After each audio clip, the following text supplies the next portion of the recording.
تھوڑا بہت رابطہ رہا، ذاتی رابطہ زیادہ نہیں رہا۔ ان کی ایک وجہ اس کی یہ ہے کہ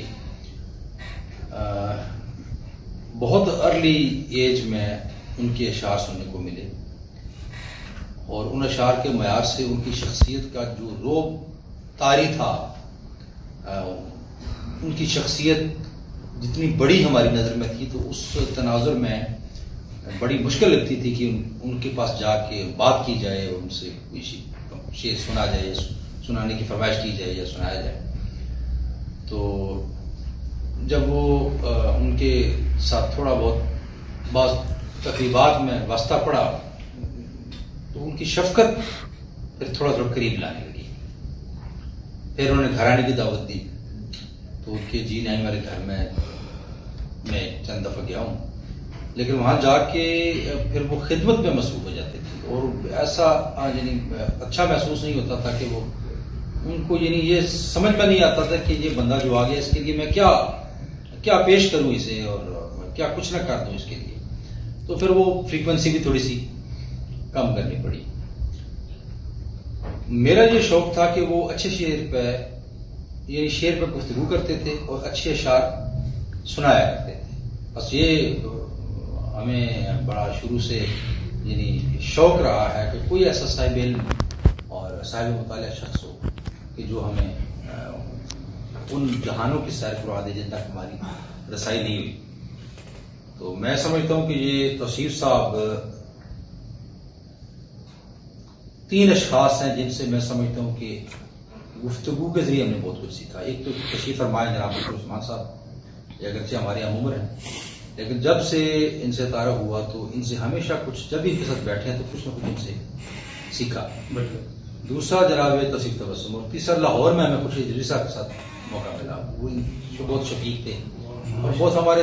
یعنی طالب علموں کے سطح پہ آ کر، ہمارے کمروں میں آ کر، ہمارے ہاسٹل کے کمرے میں آ کے نشست کی صدارت کرتے تھے، جس میں کچھ 7-5 شعراء ہوتے تھے اور وقت دیتے تھے، اور ان کی یہ بڑی شدت سے یہ خواہش ہوتی تھی کہ یہ بچے جو ہیں ان کو مصرع کہنا آ جائے کسی طریقے سے۔ بیان ہی توصیف صاحب جو ہیں وہ ان کا بھی یہی ان کی خواہش تھی اور یہی ان کی کوشش تھی۔ اکادمی کے کاموں کی تدوین وغیرہ یا ریویو کرتے تھے جب، تو کبھی کبھار میں بھی وہاں ہوتا تو کبھی دروازے سے اکٹھے چلے جاتے ان کے ساتھ، سیڑھیاں چڑھنے میں مدد کرتے، کہیں اوپر بیٹھ جاتے ان کے ساتھ، کبھی تھوڑی بہت گفتگو کا موقع مل جاتا۔ ہمیشہ ان کو انتہائی ہی مسعود، یعنی اتنا اعلیٰ مصرع کہنے والا شخص جو نئے کہنے والے ہیں، جیسے کہ ادبی رسالوں کی ضروریات ہیں، ضروریات کے تحت بھی بہت ساری چیزیں ان میں شائع کرنی پڑتی ہیں، تو بڑی مشکل ہو جاتی ہے انتظامیہ کے لیے کہ اتنے بڑے پائے کے اعلیٰ پائے کے شاعر جو ہے اس کی تدوین کرے۔ تو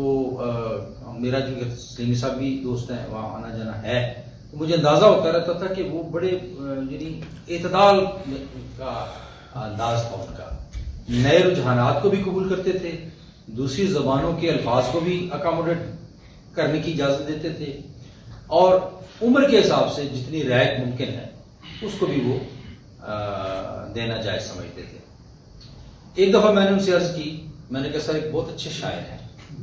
ان کا نام ہے ذوالفقار عادل، میں چاہتا ہوں کہ ان کے ساتھ ہم ایک تقریب منعقد کریں، میں انہیں ملتان سے بلاؤں گا،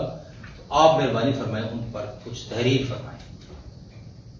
تو انہوں نے انکار تو نہیں کیا، لیکن انہوں نے کہا کہ بیٹا آپ مجھے کتاب دیں گے نا، جب میں انہیں جانتا نہیں ہوں، آپ جب مجھے کتاب دیں گے تو میں کتاب دیکھ کے میں فیصلہ کروں گا، اور وہ اگر اچھے شاعر ہوئے تو میں ضرور لکھوں گا۔ میں نے کہا سر یہ تو بڑی آسان شرط ہے۔ میں نے کتاب پیش کی تو انہیں بہت کتاب پسند آئی، اور انہوں نے بڑی محبت کے ساتھ اس پر 3-4 صفحے کا مضمون لکھا اور خود تشریف لائے اور تقریباً پڑھ کر پیش کیا۔ اتنے جونیئر شاعر کے لیے اور ایسے آدمی کے لیے جو جن کو نہیں جانتے تھے، نہ ہی اس کا انہیں کوئی سلامت ہوتا تھا۔ ایک اور حوالہ جو ناقابل فراموش حوالہ ان کی شخصیت کا میری نظر میں ہے، وہ ان کی کتاب سلسبیل ہے۔ یعنی مجھے مرثی اور نعت کے مطالعے سے شغف رہا ہے میرا، لیکن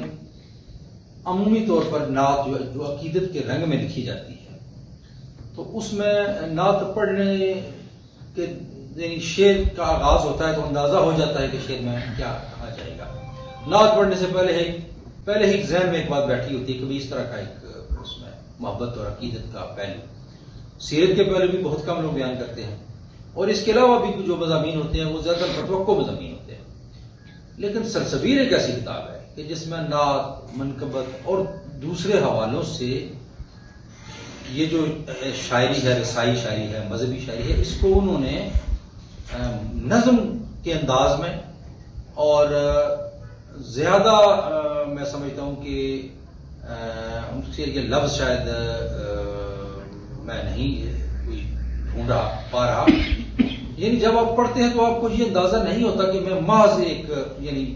مذہبی نوعیت کی کوئی تخلیق پڑھ رہا ہوں جس میں صرف عقیدت کا اظہار کیا گیا ہو، بلکہ آپ اس کو شعری سطح پر، تمام صنائع اور بدائع کی سطح پر